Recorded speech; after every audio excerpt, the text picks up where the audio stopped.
Good evening, members of the committee. Thank you for the opportunity to speak. My name is To Zolo. I'm a Providence resident and also the former director of Southern Initiatives for the Justice Policy Institute.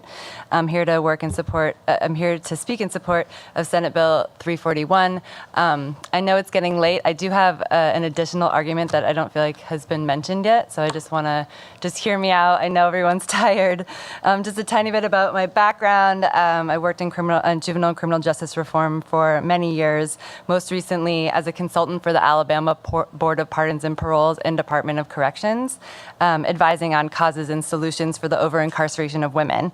I've interviewed hundreds of incarcerated children and adults in various states about the inner workings of the juvenile and criminal justice system, specifically focusing on solutions to issues with parole systems, prison classification, as well as conditions of confinement.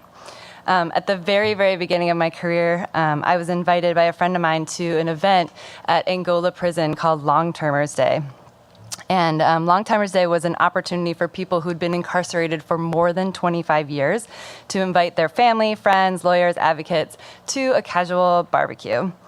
And I tried to have few expectations of what I would see walking into a room where there were over 100 people who had been convicted of very serious crimes.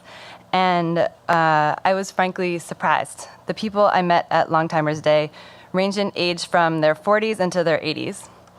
There were incarcerated people in wheelchairs, with walkers, many of them, and other people with visible mobility and health issues.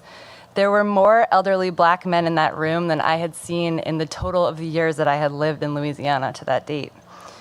Aside from the security screening process, the event might as well have been a church barbecue for elderly members. That day, I talked to several long-timers. I spent a long time connecting with one person whose demeanor reminded me of my grandfather. He was in his mid-70s and his hands shook while he was eating his plate. He had been convicted of killing someone more than 45 years earlier. He told me all about his family on the outside, about the ways he had changed since he had gotten himself into the awful situation he had been in, a situation that he took full responsibility for. He told me about classes he'd taken, programs he completed, not to make Angola sound like some type of beautiful place, because it's really not. He had worked really hard to be able to complete those programs. He told me about his work in the prison library, helping others research cases, mentoring younger incarcerated folks. That day, I had several other conversations, all with similar themes. And I couldn't help but wondering what these folks would have been doing on the outside as family members, as community members, churchgoers, as mentors, if they had ever been given another chance, and if they'd ever been given another chance much earlier. I left that day changed and with a lot of questions about what needed to be done differently for the United States to reckon with its addiction to punishment and incarceration. I went on to spend many more years working to reform unnecessary, costly, and inhumane laws, policies, and practices in our system.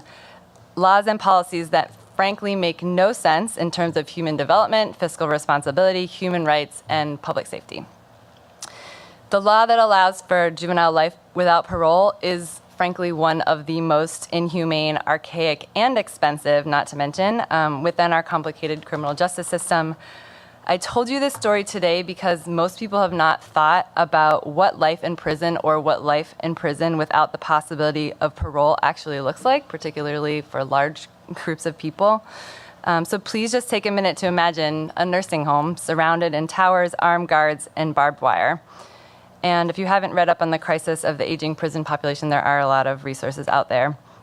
We also know that the chances of these folks recommitting crimes is extremely low.